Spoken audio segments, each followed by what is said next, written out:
Welcome to Skywatch. Today we delve into the dramatic hijacking of Indian Airlines flight IC-814. This is going to blow your mind.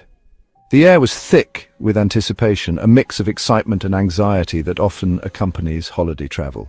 Christmas was just days away and the festive spirit was palpable, even in the bustling environment of the airport. Families, tourists and businessmen alike bustled through Kathmandu's Tribhuvan International Airport, each with their own stories and destinations. Among them, 176 souls prepared to board Indian Airlines flight IC-814, bound for Delhi, unaware of the ordeal that awaited them. It was supposed to be a routine flight, a familiar route for many frequent travelers. None aboard could have known they were stepping into a nightmare that would unfold in the skies. At the helm was Captain Devish Sharan, a veteran pilot with thousands of hours in the sky, known for his calm and composed demeanor. His co-pilot, Rajinder Kumar, shared his calm demeanor, making them a reliable team in the cockpit. The date was December 24th, 1999, a day that would soon be etched in the memories of all on board. Just another day, or so they thought, as the plane prepared for takeoff. As the Airbus A300 taxied towards the runway, a sense of unease settled over the cabin, a premonition of the chaos to come. The clock ticked past 5:30 p.m., marking the beginning of a journey that would soon take a dark turn. Takeoff. The plane climbed, piercing the clouds, ascending towards its destiny, a destiny that had been cruelly altered. Little did anyone know their destiny had been hijacked, setting the stage for an international crisis that would grip the world. Terror in the skies, the hijacking of IC-814. Minutes after takeoff, the mundane was shattered. 5 men, masked and armed, surged from their seats. Their screams pierced the air. Panic rippled through the cabin. Passengers froze, their faces etched with terror. Flight IC-814 was now under the control of Harkat-ul-Mujahideen, a Pakistan-based terrorist group. The hijackers brandished pistols and grenades, their threats echoing through the aircraft. Passengers huddled together, their breaths catching in their throats. A chilling realization dawned. This wasn't a negotiation, it was a hijacking. Their lives hung precariously in the balance.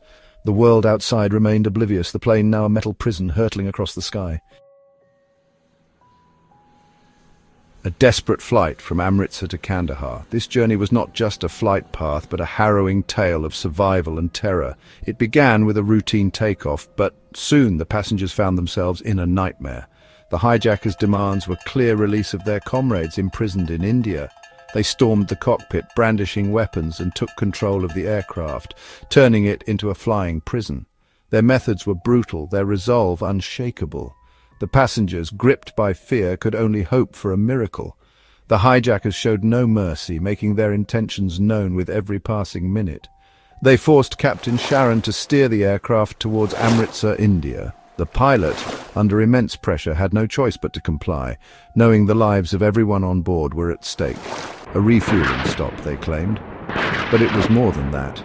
It was a strategic move, a chance to regroup and reinforce their demands. The tension on the tarmac was palpable. It was a show of force, a message. The hijackers wanted the world to know they were in control, and they would stop at nothing to achieve their goals. Denied permission to land, the plane became a pawn in a deadly game. Fuel dwindled, tensions soared. The passengers' anxiety grew with each passing hour as the hijackers' threats became more dire. Amritsar, Lahore, Dubai, each a desperate plea for refuge.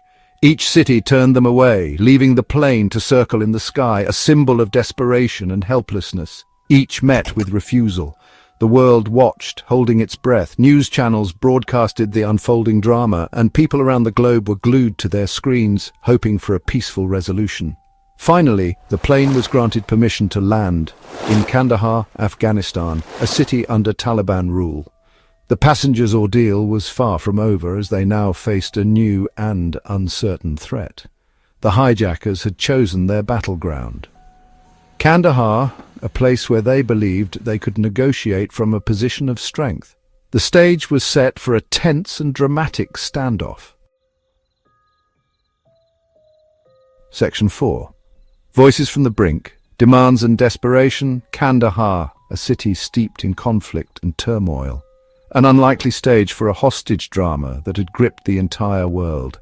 The hijackers, now notorious faces plastered across television screens, issued their demands.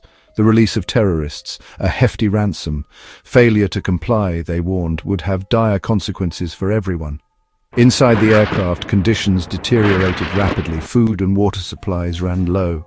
The air, thick with fear and despair, became unbearable. Passengers prayed, they wept, they clung to hope. Every passing hour brought fresh anxieties, each engine hum a reminder of their captivity.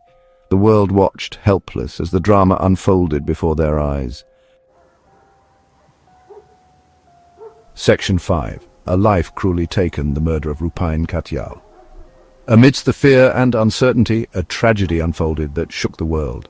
Rupin Katyal, a young man returning home from his honeymoon, became a symbol of the hijackers' brutality. He was dragged to the front of the plane. His wife watched, helpless, her screams swallowed by the terror that permeated the aircraft.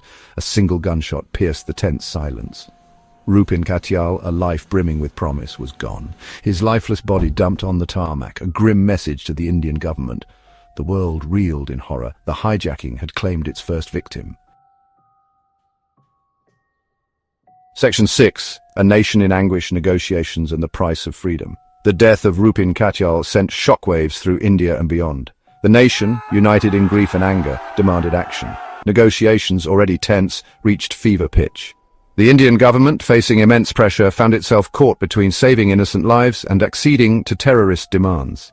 Days turned into nights. Hope flickered amidst the despair. Finally, after a grueling week, a deal was struck. The hijackers released the remaining hostages in exchange for the release of 3 dreaded terrorists.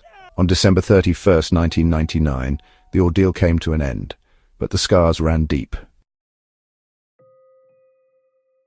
Section 7. Scars of Terror. The aftermath and a world changed. The events that unfolded during the hijacking of IC-814 have left a deep and lasting impact on the world, altering the course of history in ways that are still felt today. The hijacking of IC-814 left an indelible mark on India and the world. The nation was plunged into a state of shock and grief as the news of the hijacking spread like wildfire. The international community watched in horror as the events unfolded, realizing the far-reaching implications of such an act of terror. The released terrorists went on to orchestrate further acts of terror, their names forever etched in infamy. These individuals became symbols of the ongoing threat posed by extremist ideologies, and their actions served as a grim reminder of the persistent danger that terrorism represents. The incident exposed glaring security lapses in airports, prompting a global overhaul of aviation security protocols. Airports around the world implemented stricter measures, including advanced screening technologies and increased security personnel to prevent such tragedies from occurring again. The hijacking of IC-814 serves as a chilling reminder of the human cost of terrorism. Memorials and vigils were held to honor the victims, and the world mourned the loss of innocent lives. These acts of remembrance are crucial in ensuring that the victims are never forgotten. It is a testament to the vulnerability of innocent lives caught in the crosshairs of hatred and extremism. Survivors and their families continue to share their stories, highlighting the need for compassion and unity in the face of such adversity. The memory of Rupin Katyal and the ordeal of the passengers and crew serve as a stark reminder of the need for continued vigilance and a world united against terror. Their bravery and resilience in the face of unimaginable fear inspire us to remain steadfast in our commitment to peace and security.